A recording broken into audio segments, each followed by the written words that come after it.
Hispanic Heritage Month, and the members of our community of Hispanic descent whose presence in our town has made Islip a better place to call home.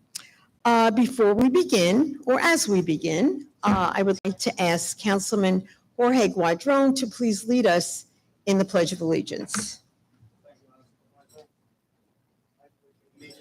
To the flag of the United States of America, and to the republic for which it stands, one nation, under God, indivisible, with liberty and justice for all. Thank you, Councilman. Everybody sat already. I just wanted to ask everyone to please stand for a moment to join us, actually in a moment of silence in memory of the victims of the terrorist attacks of 9/11. In addition to those who have passed as a result of their selfless and courageous response, aiding in the aftermath of that tragic day.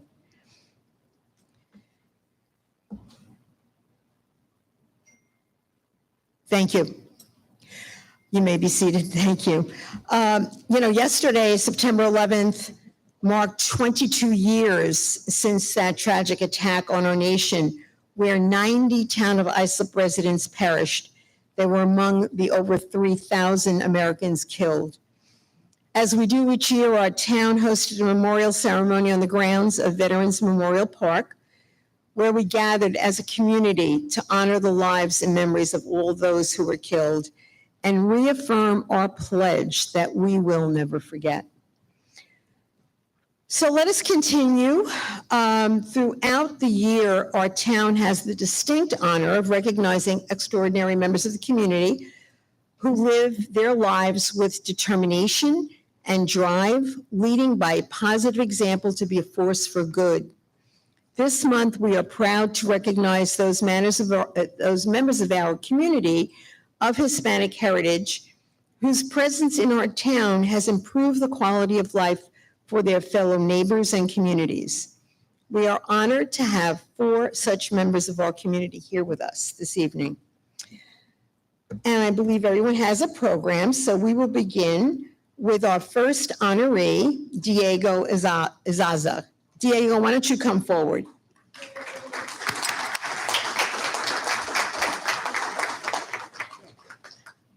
Born in Colombia, Diego came to the United States at the age of 11, joining his mother and her dream of one day owning a bakery. That dream would come to fruition, and the now thriving Sabor Latina Bakery has been serving the Brentwood community for many, many years. Having run the business for the last 5 years, taking over for his mom, Diego's work ethic, like his empanadas, remain legendary, working 7 days a week from the crack of dawn until well past 9 o'clock.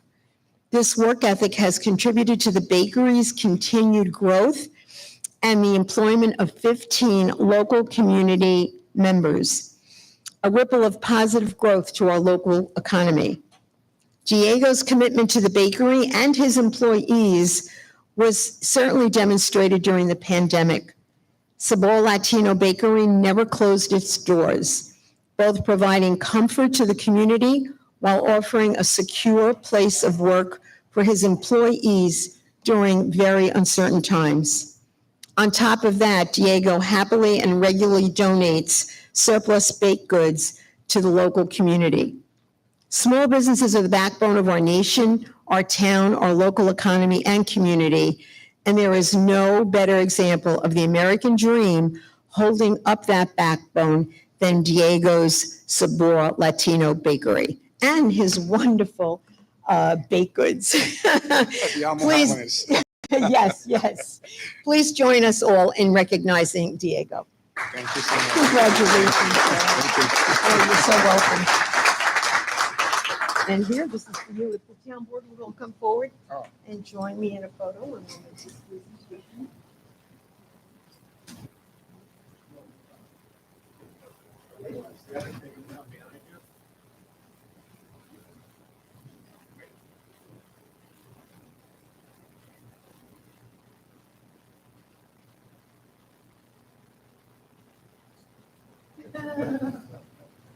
Why want to bring Diego's family up?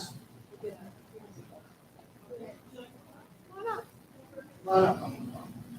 We want you in the picture. Calm down.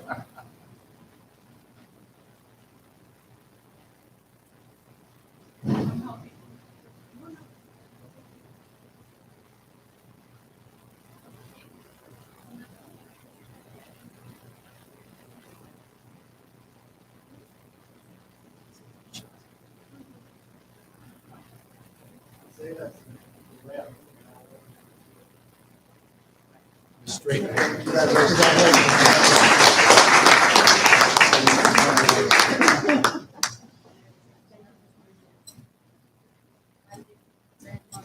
Oh, you were saying?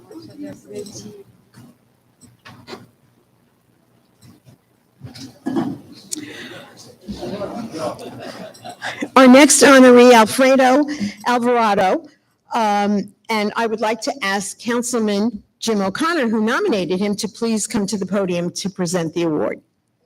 Thank you, Supervisor. Officer, thank you. Thank you, sir. Alfredo Alvarado has dedicated himself to a life predicated on the notions to protect and serve.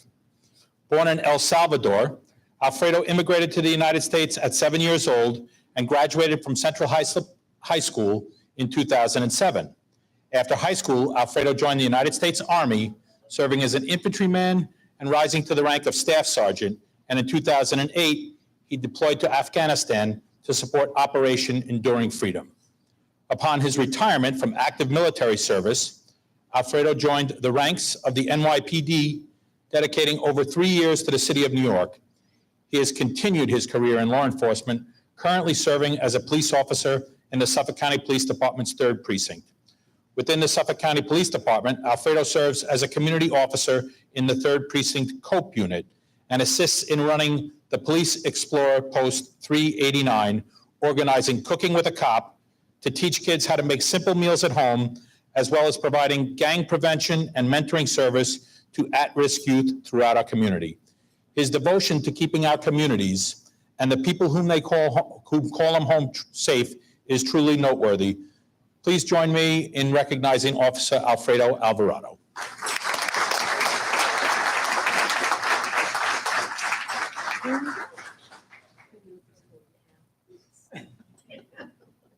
I'm teasing him because at one of the many, many community events, I said to him, or we could just call you Al for those who know Simon, it's called Simon, right? And he'd never heard the song. I couldn't believe it. But I sent it to him and he played it. Okay. He didn't tell me he was an Army guy. We'd be here. We're like Navy up here.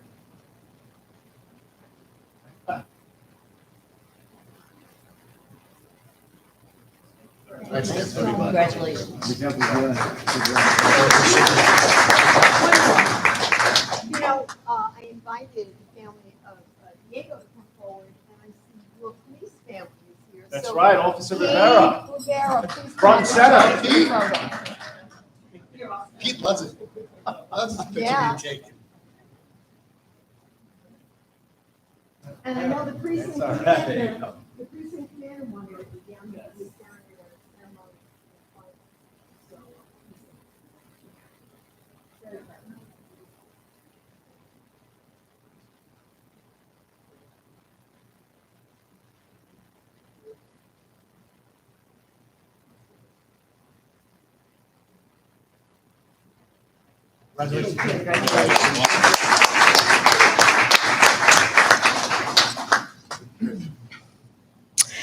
And our next honoree, Miguel Terrell, I would like to ask Councilman Guardone to please come forward to make that presentation. Councilman?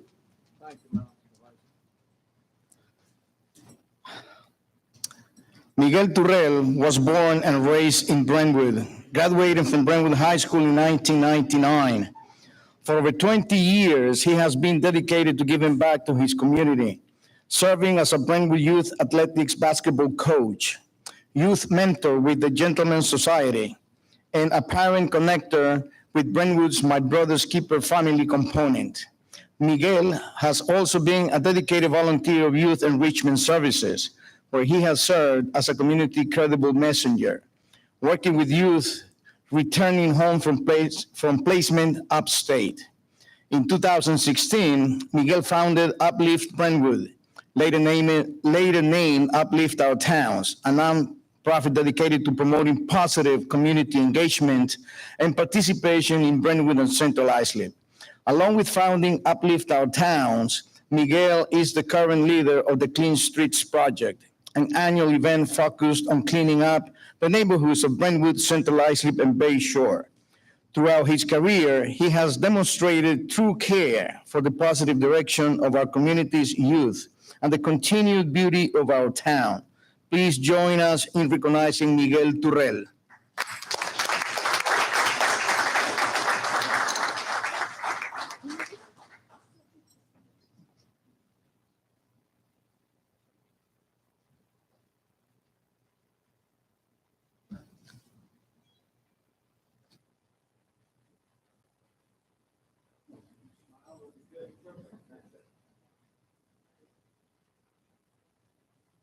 Need a family shot.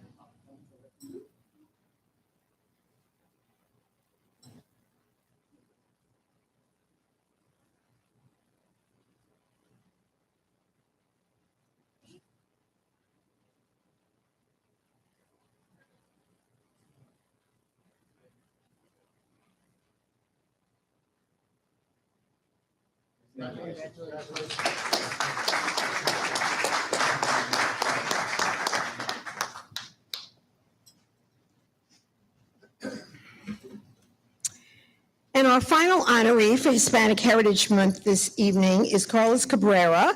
And I'd ask Councilman John Lorenzo to please come forward and make that presentation. Thank you, Supervisor. Carlos. How are you? Good afternoon. Today I'd like to nominate my good friend Carlos Chuck, as we know him, Cabrera. Chuck is a local business owner, a father, a husband, a friend, an amazing community member. Chuck's the owner of the Sable Inn. He also owns a few other businesses, the Barnyard, also known as the Bordy Barn. I'm sure some of you out there know about the Bordy Barn. Yeah, a little bit there, right? John Scott's out in West Hampton Beach, right? Over there. Chuck and his crew are always there to lend a helping hand for our community. They employ so many young girls and boys in the town, in our district, and they teach them work ethic. They teach to be efficient. They schedule. They do all their schedules, everything. Chuck is just a godsend to the community and Sable in particular, where my district is. My wife and I have been personally able to enjoy Chuck. Our son works for Sable Inn also, and he's done a great job with our son and taught him a lot of pride and work ethic on there. So I appreciate that for Chuck. But as if he doesn't have too much more spare time, he volunteers his time for many nonprofits also. He is on the neighborhood board of Sable, which deals with suicide and drug overdose. He is on the Chamber of Commerce Golf Committee for Sable. He is a part of the Michael Murphy Museum. Any time that someone in the community asks Chuck or his crew to open up their business or donate something or have a party or whatnot, Chuck is right there. In times of good and times of bad, he's right there every time. So I can go on and on about Chuck, but I'm proud to have him in my district as a community member, and I'm more proud to call him my friend. So please join me in congratulating Chuck on his nomination.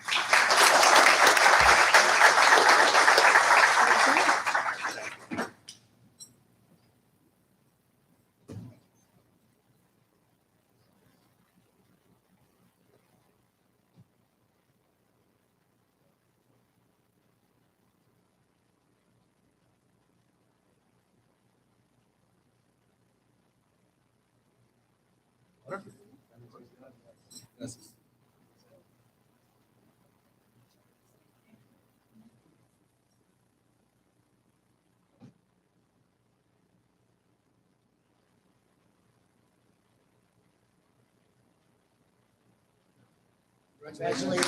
Thank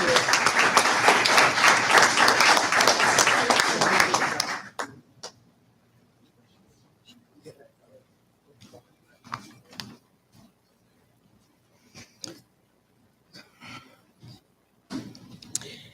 So let's have, oh, we were going to get a group shot of all the honorees, so why don't we do that?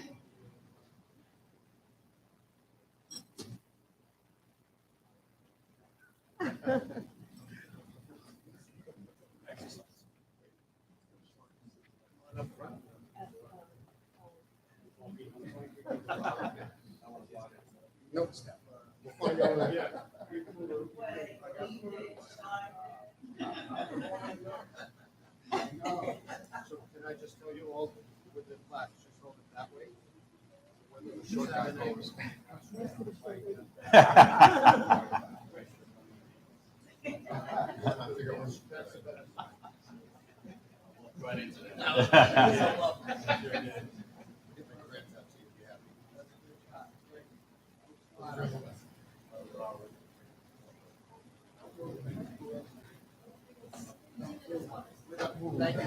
Okay. Yes, congrats all. Something for me.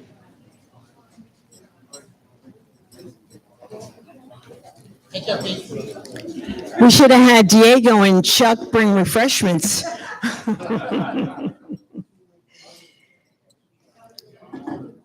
have a few quick announcements before we get to the agenda.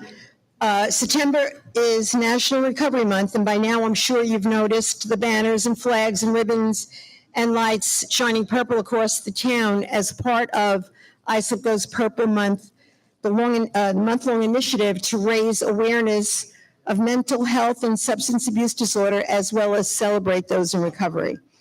Earlier this month, we kicked off this awareness campaign with a color run and cupola lighting right here at Town Hall. And tomorrow, September 13th, in recognition of Overdose Awareness Day, it's a statewide initiative, so we're encouraging all residents of all ages throughout the town to join us in wearing purple to show their support and continue to spread this initiative. There are many more events coming, so just help spread the word of that mission, and go to islipny.gov for all of the events that are coming up. Also, this month,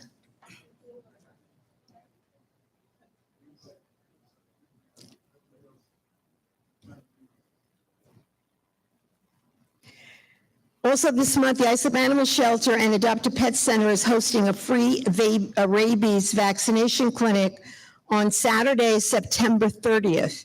Residents are invited to bring their dogs, cats, and ferrets to Brookwood Hall, located at 50 Irish Lane, East Islip, to ensure their pets' protection and continue to keep them healthy all year long. Dog licensing and microchipping will also be available for an additional fee, so just check the website and social media for full details.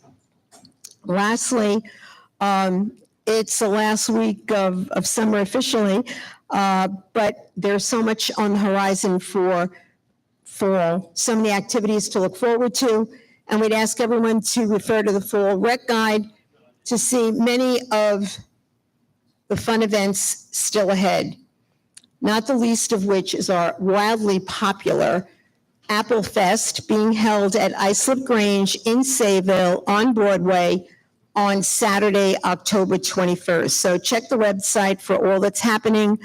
And again, thank you so much. And a final congratulations again to all the wonderful honorees for Hispanic Heritage Month. Thank you.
Are we doing the public hearing first? or do- I don't have it on the, no, I mean, I do have it, but that's not on there. There was 4. Yeah, I know there were 4.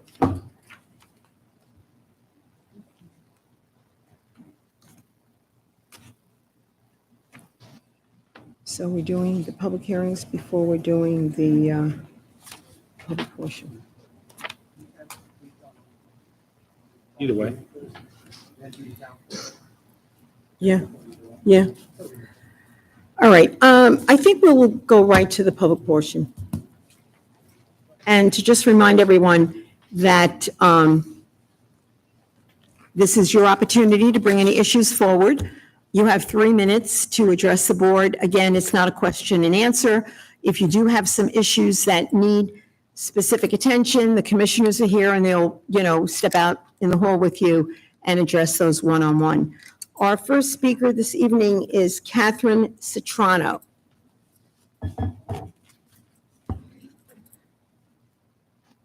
Good evening. The town of Islip spent over $9 million on its new shelter to better serve the needs of this community, and in some ways it has. Yet if you happen to be one of the unlucky residents to find a stray or feral cat in your yard, you will be underserved, or from my perspective, get very little help at all from the shelter. You might be told you can borrow a trap, or simply told to stop feeding the cats, which does nothing to stop reproduction, or you might get the number of a rescue that may be able to help. This is what I have heard from residents that have called the shelter for help and then called me, and sometimes my phone number has been given out by shelter staff. I am a private nonprofit 501c3 with 90% of my rescue's budget being supplied by my pension. I have no paid staff, and I have been helping in this community since 2013 at great personal expense and commitment. I have been all in and I like helping, but I often feel like I'm doing the shelter's job. It has been exhausting, and I'm here today, 1 year later from the last time I spoke, to express concern at the lack of commitment and resources to get this problem under control in our township. There's no line item in our budget for trap, neuter, return, and I know the town of Islip Animal Lovers League clinics have ended. I have volunteered for most of those clinics, trapping cats for residents, assisting in the trailer with spay neuter, and recovering cats after surgery. I would like to know what is next. The model that has been used at the time, still wasn't enough to efficiently serve our community, in my opinion. Rescuers are tired, I'm tired, and we can't do it all. I give my time willingly, but I can't pay for all the cats in the town of Islip that need to be fixed. I feel confident that most rescuers would feel the same, and I think it's unrealistic to think that most residents can or will pay out of pocket to fix cats that are not theirs. Times are still tough on people economically. If nothing is done, or if the problem is addressed in a way that is too small for the scale of the problem, cats will suffer and people will be stressed as they deal with a problem that they feel ill-equipped to fix. Every minute the town delays in providing a free or low-cost spay-neuter program, the problem grows. I'm aware of many of the other current models that municipalities are using, and I'm looking forward to working with the town once again to be part of the solution. Thank you very much for your time. Thank you, Catherine, and I know that the commissioner is working on it, and there is a meeting scheduled. Thank you. Next speaker, Pat.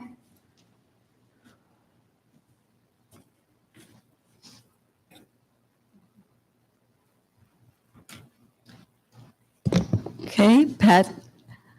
Last month, several residents were thanked for their contribution to the community, except when the Sisters of St. Joseph's were up here. You never thanked them. You never said anything for all the things that they do for the community. In Brentwood, the vegetables, everything, the flowers, they're the largest growers on Long Island, and they were ignored and not thanked. Then, when foiled, that's the freedom of information. This is taxpayer money we foiled for. It's a big secret. We asked for all the co-payments for the ambulance. Besides it being illegal for the town to violate a HIPAA law, there was no money to be found that was paid out. Yet it's in the contract. As for insurance companies, they stated when it's a contracted ambulance, just like we pay our taxes for the garbage, we pay taxes for the ambulance, but then they're getting double billed. The ambulance companies are now billing the insurance too, on top of the fact that we pay in our taxes. And I was very shocked to see that in the contract for Brentwood, you told them they had to come up to equal $5 million besides the $3 million you were giving them. They were to do it on billing. The DPW vehicles the commissioner got, I don't know, as a bribe or what, but he was driving as his own. It was registered to a vendor who won a bid.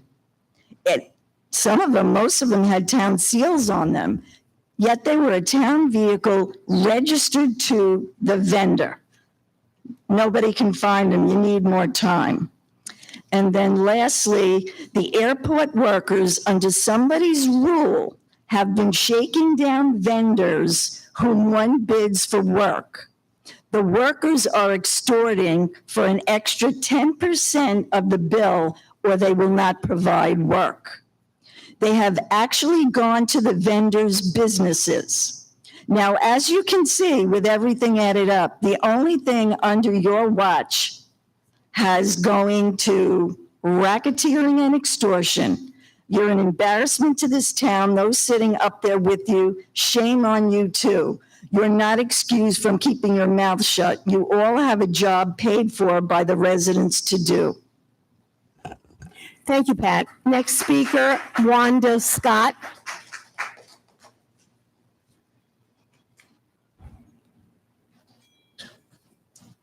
Good evening, Board. Thank you for allowing me to speak. It's very quick and simple. If you could just write into the microphone, please, so we can hear you. Oh, I'm sorry. Thank you No for allowing problem. me to speak. It's very simple, short. I live in Central Islip, and I don't know if it's considered by the town or anyone when the deal was made with Long Island Railroad with that double track. It's causing a lot of congestion at the railroad crossings in Central Islip, at Suffolk Avenue, Carlton Avenue, and Lowell Avenue. So I'm just hoping that everyone takes a note of that and maybe find some way to address the traffic issues. And just recently, on the corner of, I believe it's Joshua's Path, Caleb's Path, I can't remember the two, someone put a stop sign on Evergreen. So when you turn that corner, it just backs the traffic up even more. The other thing is that I'm noticing a lot in the neighborhoods that there are a lot of commercial vehicles being parked in residential properties and on the streets. I understand that parking violations, they stop work at a certain time, and when people come home from work, then all of a sudden the cars are there. I don't know if you can allot overtime for someone to patrol the neighborhood in the evenings and see about the commercial vehicles being parked. I know I had two specific things there, and I think right now that's all I'll address for now. Thank you for your time. Thank you, Wanda. And if you can provide us with those streets that the commercial vehicles are being parked on, it'll make it easier for us to send code enforcement out. Okay, well, I was trying to avoid, saying, oh, well, this house, No. this car. If But you- it's just that it's so much. I don't know if other people are having that problem in their neighborhoods, but it's If- enough that they can patrol and see that there's Okay. cars being, parked. Thank you. But if it's necessary, I'll make a list, but I don't think it's just a little too much that really a list doesn't need to be made. Well, And if a you big- could just give us a general vicinity of what you're talking about. Are you talking Joshua's Path? Are you talking Carlton Ave? I mean, where are you talking in your neighborhood? Okay. Just give I us can a do- I can do general that. location. Yeah. Thank And you. one extra, if you don't mind, I didn't put it Sure. down. If we can just maybe, the neighborhood in between Spur Drive, Long Island Railroad, Islip Avenue to Wilson, if we can just address maybe the streets and the sidewalks. The neighborhood is pretty old, and the Okay. streets and the sidewalks, I mean, a lot of the streets haven't been paved in Central Islip in a while. Grass is growing and so forth. I live on Route, so you can pay Okay, attention to Route we'll go first. from there. Thank you. Okay. thank you. Next Have a good day. speaker- Thank you for hearing. Carrie Gallagher.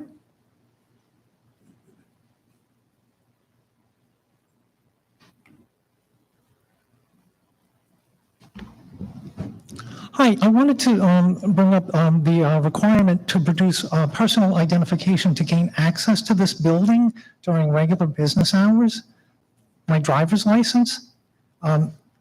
This is a violation of the Fourth Amendment to me, to be secure in my person, my home, and my papers, my driver's license. A lot of Americans fought and died and suffered to serve the Constitution and this republic. This intentional abridgment of this right is an insult to their sacrifice, in my opinion. This is the land of the free and the home of the brave. The locked doors downstairs and the requirement to provide my personal papers says to everybody, well, this government is closed to all but a few people. Barring access to these offices without producing the personal papers also strikes me as anti-American. It's a slippery slope from this to the fascism of Europe in World War II. Papers, please. Passers-by on the street should be granted free access to explore the levers of their own government. This place should be open. What it says is this building is closed, again, to people with certain access. I was told that, well, what if this? What if there's a fire? What if this? There's a lot of what ifs in life, but the what ifs do not supersede our constitutional privileges. It does not make me or anyone else more safe or less safe by providing my personal papers. What does make us more safe is what you do have in place: the security guard, the locking door, and the video surveillance. All of those things are great, and they promote safety. Requiring personal paperwork does not. I ask you to please consider reversing this policy immediately, or at a very minimum, consider making this an opt-out verbally for anybody who asks. Meaning you can continue to ask for it, but if somebody refuses, there's no reason they should not be granted access to this building. And I will say, I stopped at the Town of Babylon Town Hall before coming over here. It's open, they have surveillance, they have a uniformed guard, and I was invited to just walk right in. I'm not even a resident of Babylon. Thank you for your time. Thank you so much. Next speaker, Andy Cross.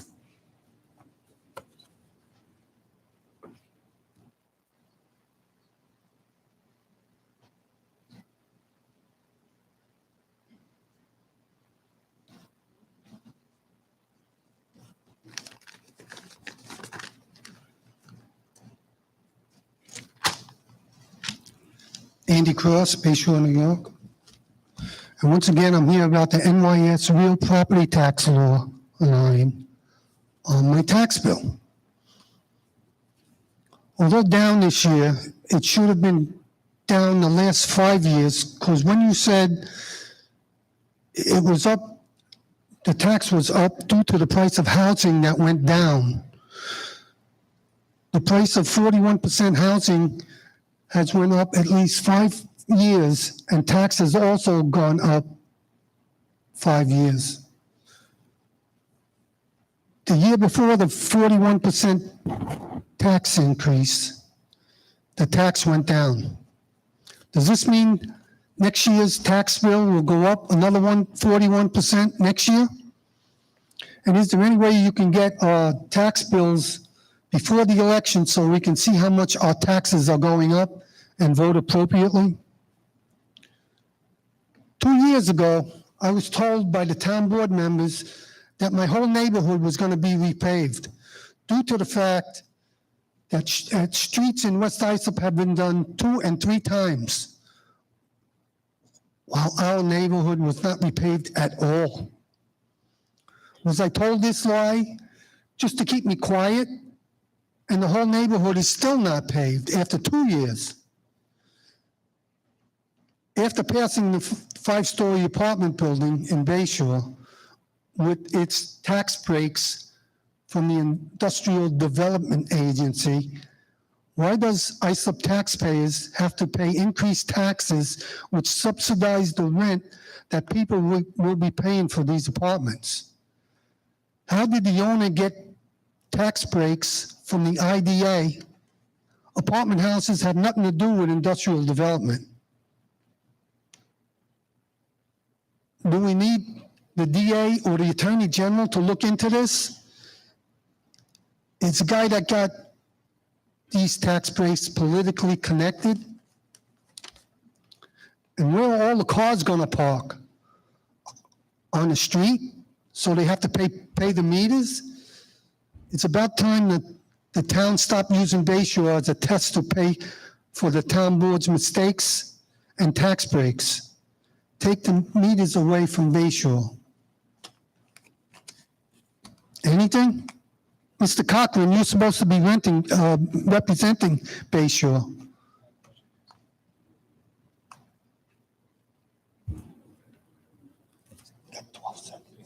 Still 12 seconds, no question answer. Yeah. Thanks for nothing. Thank you, Mr. Cross. Next speaker, Greg.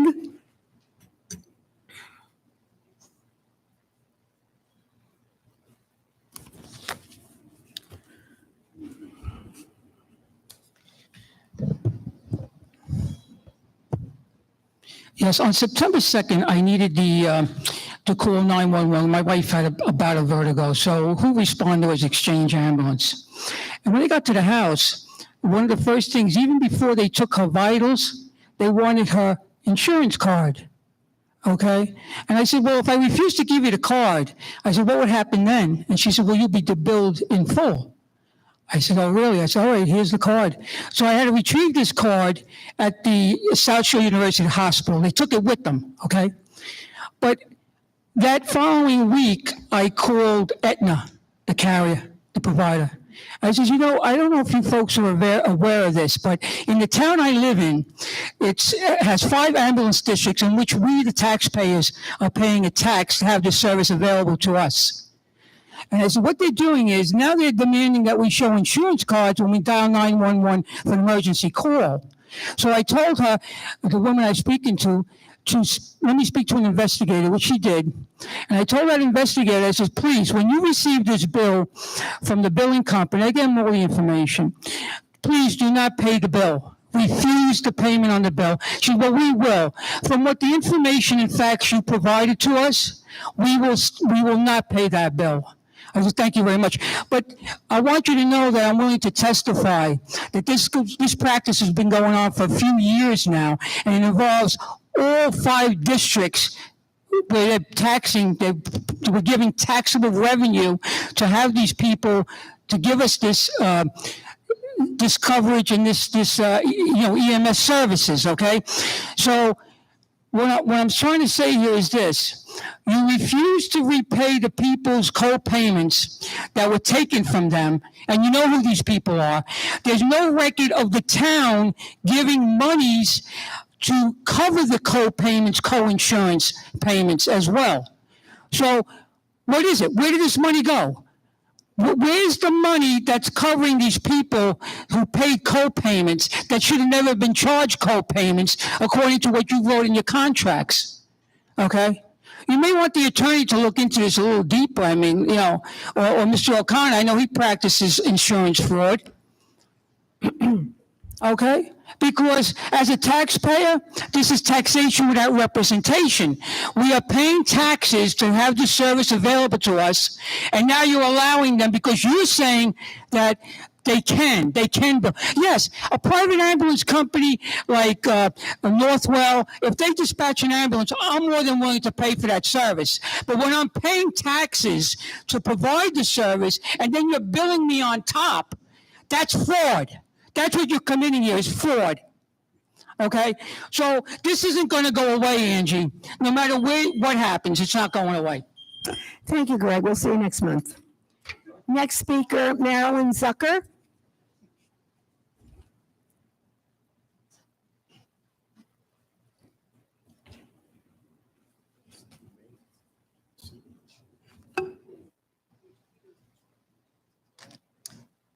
Hi, I'm calling about, I'm up here to ask you to shut down sloth encounters. I've advocated for animals my whole life, and I've worked with many different species. One thing they all have in common is they are individuals with individual needs. Right now, among others, I have 3 rescue chickens, each with her own personality. They're not objects, they're not props. They exhibit joy and fear and depression. The animals at sloth encounters are just a mere means to a financial end. Whenever animals are used as commodities, you can bet that they're not treated properly.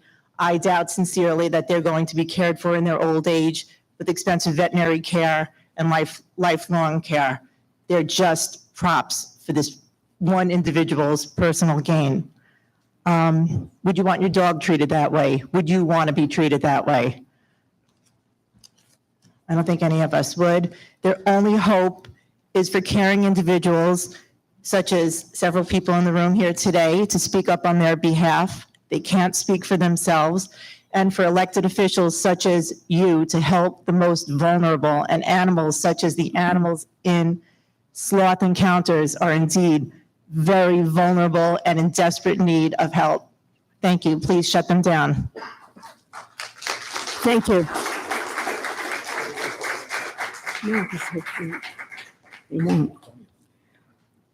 John DiLeonardo, when you're coming forward, I would just ask counsel, because I know that there's litigation here. We have this business in court. Can you just give an update so everyone's aware of this as they're listening to these comments? I guess my concern was that there's going to be additional issues raised by the other speakers. I would address them all at once, but is still a pending contempt before Justice Santorelli, and there's still code enforcement cases in front of the Fifth District Court criminal judge. He was found to be in contempt of court. It's extremely frustrating for me and my attorneys. We'll just keep swinging away in court. Okay. And that's important to know. I mean, we have to operate within the confines of the legal system, and sometimes we too are at the mercy of the court.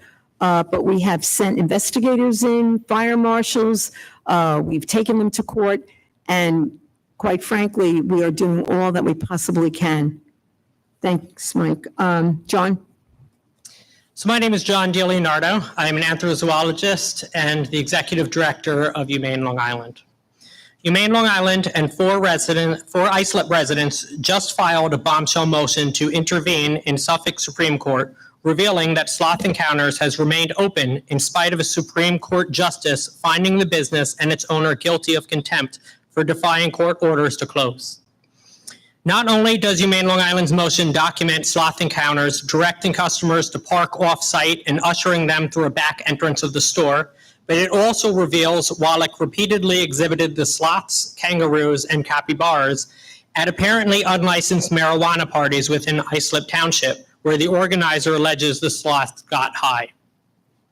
This motion follows Sloth Encounters owner Larry Wallach recently pleading guilty to state charges of trafficking Nile monitors, and Wallach being convicted of civil contempt of court earlier this summer. For those who don't know what Nile monitors are, they're venomous reptiles who grow up to 7 feet long. Wallach was also recently cited by the federal government for violating the Animal Welfare Act after endangering a baby kangaroo and mishandling sloths. Before that, Wallach was cited for more than 50 federal violations of the Animal Welfare Act, including recent critical violations for lying to USDA inspectors about an incident involving the bite of a child at his illegal hop hog facility, and for mishandling the animals in a way that's dangerous to the public and the animals. Sloth Encounters has now been ordered closed by the Suffolk Supreme Court 3 separate times, and owner Larry Wallach has pled guilty to wildlife trafficking despite testifying at his contempt hearing that he's never offered for sale animals defined as wild by New York State. Why hasn't Islip brought Wallach back to court for perjury? And why did Islip fail to even mention his state charges at his contempt hearing? Why is Islip continuing to allow Sloth Encounters to exploit animals and endanger residents in violation of town code? Why also has Islip failed to fine Sloth Encounters owner for the nearly $15,000 it should owe the town since being held in contempt while Islip continues to tax and fine its own residents? Your residents want to know why its officials are moving at a sloth's pace, and they want Sloth Encounters shut down now. Thank you. Next speaker, Kara O'Brien. Kara O'Brien.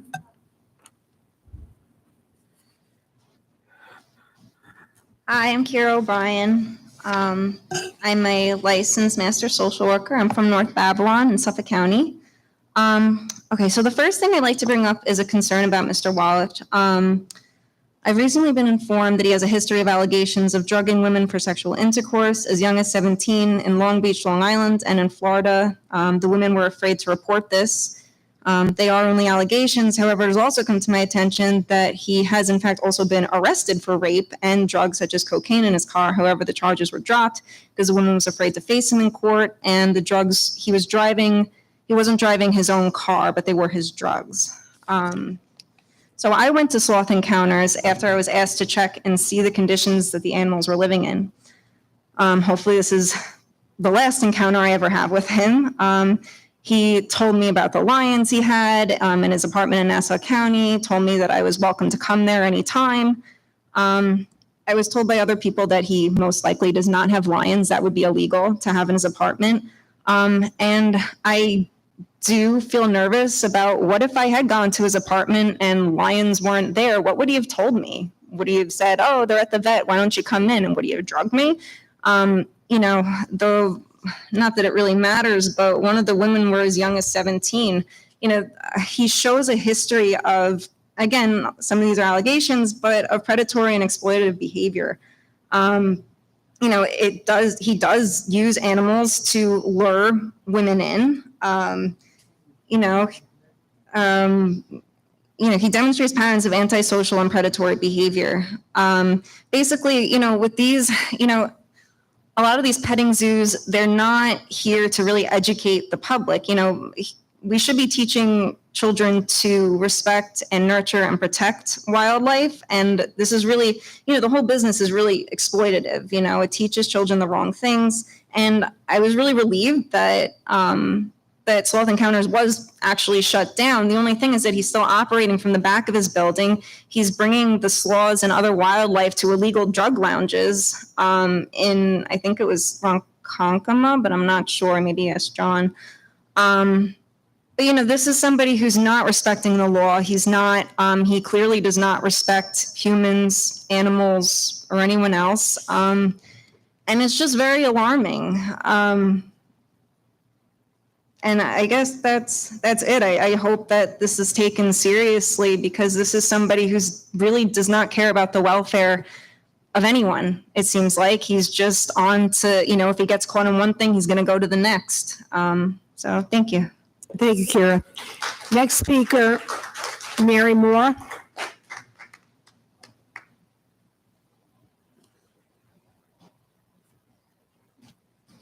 Hello. I think I'm going to be quick. So on Sunday, I went down to the East Islip Marina. I live in East Islip. My name is Mary Moore. And I'm down there pretty regularly. And I noticed there were bulldozers, huge ones, like 4 of them. It was Sunday, so they were just kind of parked right as you enter into the marina. So I posted that on Facebook to ask if anyone knew about it, but no one knew about it. No one knew about it. I had gotten over 50 responses, and people were a little concerned because you could see that that they were already kind of knocking down trees, and these are huge bulldozers. So my question is, I went there on Monday then, and there was a young man who was an environmentalist from Suffolk County, and he told me it was for dredging, that dredging will be put there.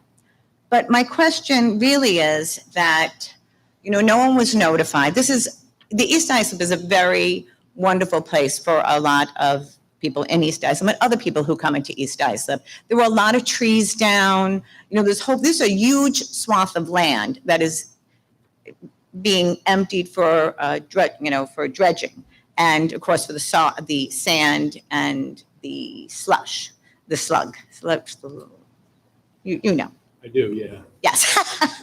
And it's smelly, people, and it's right kind of by the road, and people are jogging up there. Everyone jogs up there and they walk up there. It's really such a prize for us. We all love the East Islip Marina. So we're worried about, obviously, the trees, all the trees. Trees are very important. There are a lot of animals there, and they need the coverage of the trees. So there's that. The people that go to there are, as I said, jogging by and everything, and the smell that might, I'm not sure. It wasn't discussed. No one knew about it. It was all of a sudden these huge bulldozers showed up and it took no time at all for them to clear most of the land. They're still doing it. But I just wanted to know what the process was and why the community wasn't involved. That's basically what I want to know. All right, thank you, Mary, but I would just ask, rather than going on Facebook and asking questions, if someone had called the town and given us the opportunity to investigate, because I don't have the answer right now. Today is Tuesday. If you had called or even called our 24/7 Well, dispatch number, it would have given us the opportunity to have the answers for you. And Yeah. the commissioner is here, he may know. I'm sorry to interrupt. That's all right, we'll let him go out and. Yeah, speak to her, because Okay. I just spoke to him before this meeting about this issue. So if the commissioner would speak to you, I think. Okay, yeah, I Okay. didn't, it was just, my concern was, Ms. Carpenter, that it was already like one more second of all the major bulldozing, like they were just taking out so many trees. There's a lot of wildlife there. And I felt, again, we just did like people Well, doing. you know, Does we're anyone know hearing what's what going you on? say, but you going on Facebook asking Does anyone know what's people going and on? 50 people saying, I don't know, if someone had called the town. We couldn't call on Sunday. I know you Well, probably yes, think we you should have waited. can. There is a 24-hour, 24/7 public safety dispatch number. You could call and register that complaint. If you call constituent services, it will roll over to that 24/7 number if you call after hours. So we'll look into it. I'll ask the commissioner to go out if he has an answer for you. If not, we will look into it and get back to you. Well, thank you very much. Thank you. Next speaker, Juliana Di Leonardo. Hi there. My name is Juliana, obviously, and I'm with Humane Long Island. I'm not going to repeat what everyone else has said so far. However, regarding sloth encounters, it doesn't make any sense as to why you guys are moving so slow with tackling this situation. He clearly is not a person who cares about the law or the well-being of people, humans, children, and animals altogether. Back when I first investigated Larry Wallach's facility, he was telling me that the animals, I mean, he compared them to dealing drugs and selling stolen merchandise. And now we're finding out that he's taking these animals to cannabis lounges and getting them high. So, I mean, what's going on here? I mean, it pretty much, we knew what was going to happen and it's happening right now. So why is it taking so long? Why is this not an urgent matter to you? So I really hope that something gets done now, because what's going to happen next? Thank you. Thank you. Next speaker, Rami Asnaran. Hi, good evening. My name is Rami Asnaran, and I live in Ronkonkoma. About a year ago, I saw that Sloth Encounters was in business while I was driving down Vets Highway. I couldn't believe what I was seeing. I actually thought it was a toy store at first glance. I wish it had been. When I realized what this store was, what this business was, I called John DiLeonardo from Humane Long Island, and he confirmed that they have been trying to shut down this business. And after several court appearances, fines, and a law that now bans sloths from traveling performances, Larry Wallach still continues to defy the law and is getting away with it. My question to you is, what is going to take Town of Islip to shut this business down and protect the sloths? Thank you. Thank you. Next speaker, Donna Powers. Hi, Donna Powers, Islip. Regarding the sloth encounters, again, like she said, I'm not going to repeat either. I just wanted to share some information briefly with you about sloths so you can kind of get the vision. I know you're working on it, as you said, but if anything can be done to speed it up, that would be great, because we are really the voice for the voiceless. These animals can't come in and represent themselves. A couple of things about sloths is that they don't like to be held. They don't like to be pet. They don't like to be groomed. And that's exactly what's going on when these people go to the sloth encounters. Also, sloths are blind. They can only see poorly in dim light. So if you can just imagine what their life now is like at sloth encounters, to be in that environment where they don't like to be touched and they can't see, and they have all these people reaching out to them and holding them and touching them, we really need to do something about it. Also, to follow what Catherine said, I also do animal rescue on a much smaller scale than her. But it is just crazy to me that the problem with the feral cat population in the town of Islip is basically left up to the residents. The amount of work and time and effort and expense and grief, the emotional toll that it takes to deal with trying to rescue cats, trapping them, feeding them, getting them fixed, trying to find homes for the friendly ones, trying to figure out what to do with the feral ones. It's exhausting, and it would really be nice if the town could help in some way to help support so it's not left up to the citizens, because it's just really out of control. Thank you. Thank you, Donna. That's it for the speakers. I'll entertain a motion to close the public portion. Motion by Councilman Cochran, second by Councilman Guardiono. All those in favor, opposed, the public portion is closed, and we will now move to the public hearings. Before we go to the hearings, I just asked the town clerk to read the announcement regarding the 2023 tentative budget. Thank you. Good evening, Madam Supervisor and members of the board. The tentative budget for the 2024 year has been filed in the office of the town clerk as provided by Town Law Section 106 Subdivision 2. I'm also presenting it to you at this meeting in accordance with Town Law Section 106 Subdivision 3. Thank you very much, Madam Clerk. Can we get a copy? I'm sure the controller will be happy to Yes, provide you'll you with get a them. copy. Thank you. Okay, we'll begin with the four scheduled public hearings that we have this evening, and I'd ask Madam Clerk to please read the first hearing notice. The first hearing is to consider the transfer of property located at 393 Evergreen Avenue, Central Islip, under the Town of Islip CDA's housing program. Are there any questions? Hearing none, motion? Motion to close the public hearing and adopt the resolution. We have a motion and a second. All those in favor? Aye. Opposed? Approved. Madam Clerk, if you would, the next hearing notice, please. Hearing number 2 this evening is to consider the transfer of the property located at 379 Hancock Street in Brentwood under the Town of Islip CDA's housing program. Again, are there any questions? Hearing none, motion? Motion to close the hearing and accept the transfer. Thank you, Councilman Cochran. We have a motion. We have a second by Councilman Guardiono. All those in favor? Opposed? It is approved. If you would, hearing number 3. Hearing number 3 is to consider amending the Town of Islip Uniform Traffic Code, Schedule G, stop and yield intersections, Schedule H, speed limits on certain streets, and Schedule J, parking, stopping, and standing regulations. Thank you, Madam Clerk. Any questions? Motion? Make a motion to close the public hearing, offer the resolution for its adoption. We have a motion by Councilman O'Connor, second by Councilman Guardiono. All those in favor? Aye. Opposed? Approved. And we will go to the fourth hearing notice. Today's last hearing is to consider the enactment of Local Law Number 5 of 2023, amending Chapter 7 of the Town of Islip Code and establishing the Town of Islip Department of Civil Service. Are there any questions on this? Hearing none, motion? Motion to close the public hearing and adopt the resolution. We have a motion by Councilman Guardiono, second by Councilman Lorenzo. All those in favor? Aye. Opposed? Approved. We will now move to the items on the agenda. The first item, clean up and secure certain properties in the Town of Islip. Jeff?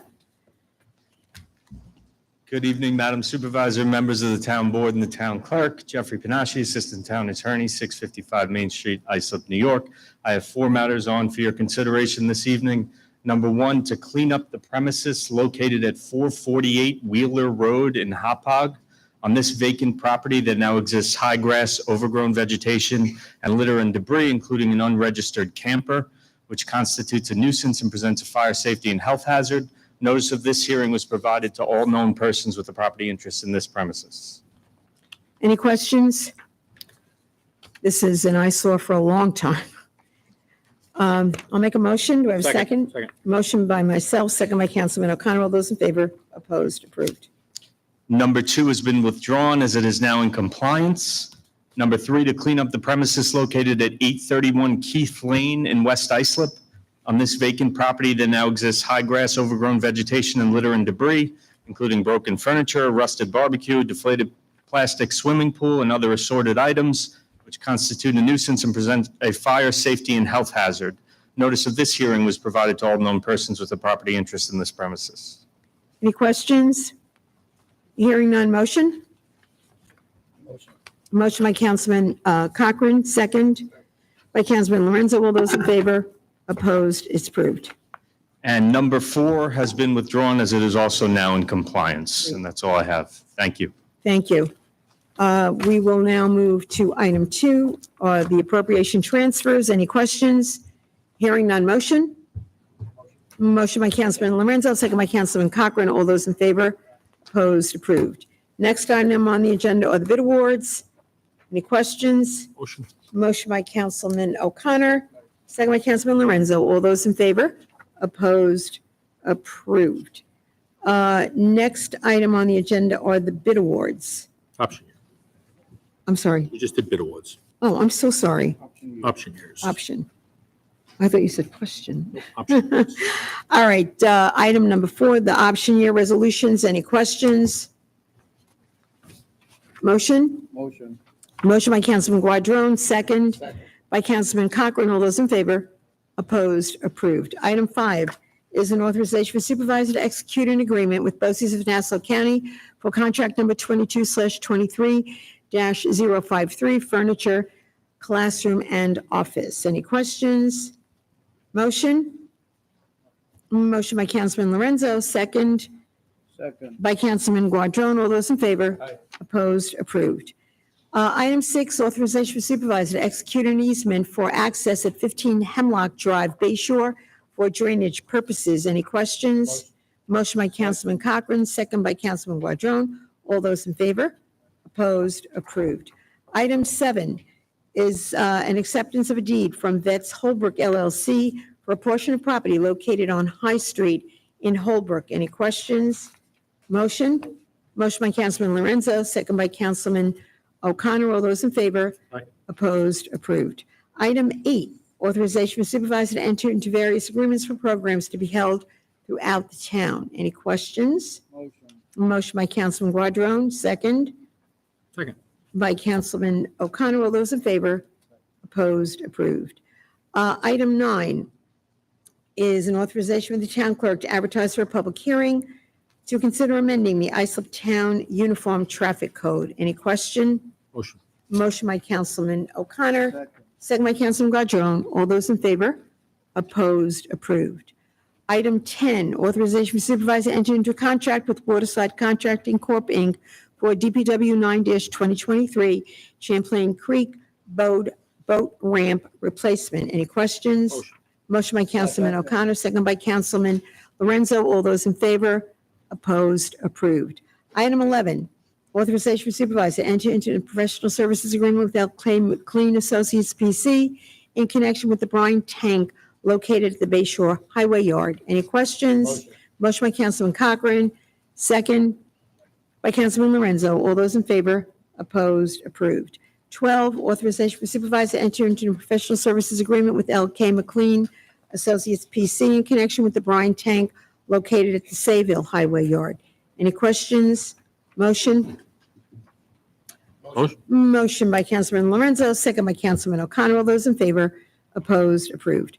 Item 13 is an authorization for supervisor to enter into a license agreement with Martin's Marine for use of the bulkhead located in Islip. Any questions? Motion? Motion by Councilman Lorenzo, Second. second by Councilman Guadrone. All those in favor? Opposed? Approved. Item 14 is an approval for the consent to the sublease by and between Suffolk County Water Authority and New Singular Wireless PCS LLC for the property located at 51 3rd Avenue in Brentwood. Are there any questions? Motion by Councilman Guadrone, second by Councilman Cochran. All those in favor? Opposed? Approved. Item 15, authorization for supervisor to execute an easement for a certain parcel of land located at 0 Main Street, Bay Shore. Any questions? Motion? Motion. Motion by Councilman O'Connor, second by Councilman Guadrone. Any, all those in favor? Aye. Opposed? It is approved. Item 16 is an authorization from the supervisor to enter into a license agreement with Thomas Novelli Contracting Corp. For the exclusive use of a portion of town-owned property located at 31 Carlton Avenue in Central Islip regarding a sewage installation project. Any questions? Motion by Councilman Guadrone, second by Councilman Lorenzo. All those in favor? Opposed? Approved. Next, special events. There are 5 parades, runs, festivals, and so much more. Thank you to the department helping organize it all.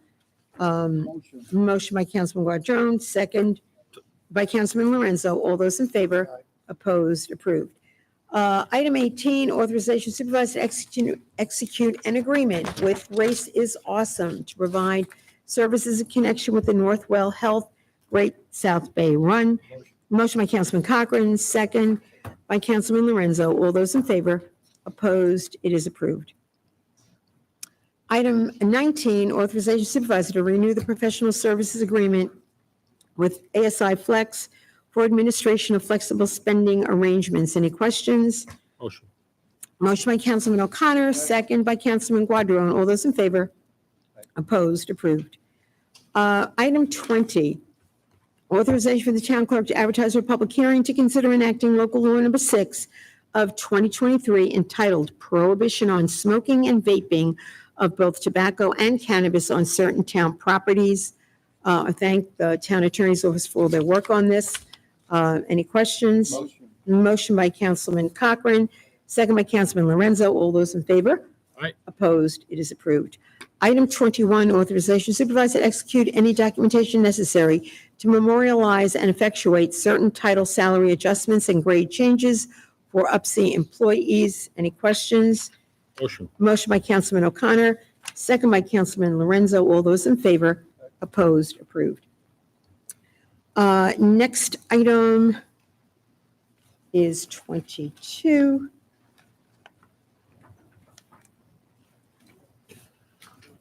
Oh my God, this is like stuck. Sean. Item 22 is a decision item. 22 through 24, decision items for the change of zone applications that we have heard presentations. These items were recessed for a number of questions and clarifications that I think we've had. The first being item 22, for an application to modify covenants and restrictions associated with TC 3892 to permit more than one curb cut onto Motor Parkway. Now, since this has been closed, does that hearing notice have to be read again? Yeah. Okay, I didn't think so. Thank you. So, Sean, the questions were satisfied on this. Do you want to briefly run through it if anyone has any questions? Just to be brief, the applicant has agreed to pay the full punitive fee that was prescribed in the original TC. And should be noted that that curb cut was approved by Suffolk County and has operated with no known issues. Perfect. So we're talking about the $32,570? That is correct. Right. And hopefully the planning board will know that we don't haggle. Okay, do I have a motion? Motion. Motion by Councilman Guadrone, second by Councilman Cochran. All those in favor? Opposed? Approved. Next we have item 23, which was the laundry room, and that too was a question on the hours, and I do believe, did I get a request or if it's changed to recess this? That is correct. Okay, so we will recess this till the next meeting or the next change of zone. Item 24, Islip Yards, applicant requested a modification of covenants and restrictions. We had a woman who came forward, if everybody remembers, who had some concerns about the visibility from her property. This was built after she moved in, and the recommendation was made that perhaps the applicant would be willing to do some landscaping to help mitigate the situation that they had caused. And it's my understanding that that agreement has been made. Sean, if you would just confirm that for us. That's correct. There is an agreement demonstrated between the applicant and Ms. Sanchez. In light of that, the staff would recommend that that be a condition of the issuance of the CO, that payment for those plantings be made before the CO is issued. Great, and we do If have I that may, documentation. if I may, yes, I spoke to her and she is in support of this. Yeah, I know, I spoke with her also a number of times, and she's very pleased that we were so caring of her concerns. Motion. A motion by Councilman O'Connor, second by Councilman Guardone. All those in favor? Aye. Opposed? It is approved. I don't believe, or do we? Item 24 is the decision item for an application to modify covenants and restrictions for TC 5173 to reduce a buffer and allow for storage. That's what we just did, right? Yeah. Oh, yeah, I'm so sorry. Yeah, so then that's Motion to it. adjourn? Motion to adjourn by Councilman O'Connor, second by Councilman Guardone. All those in favor? Opposed? We stand adjourned. Thank you so much.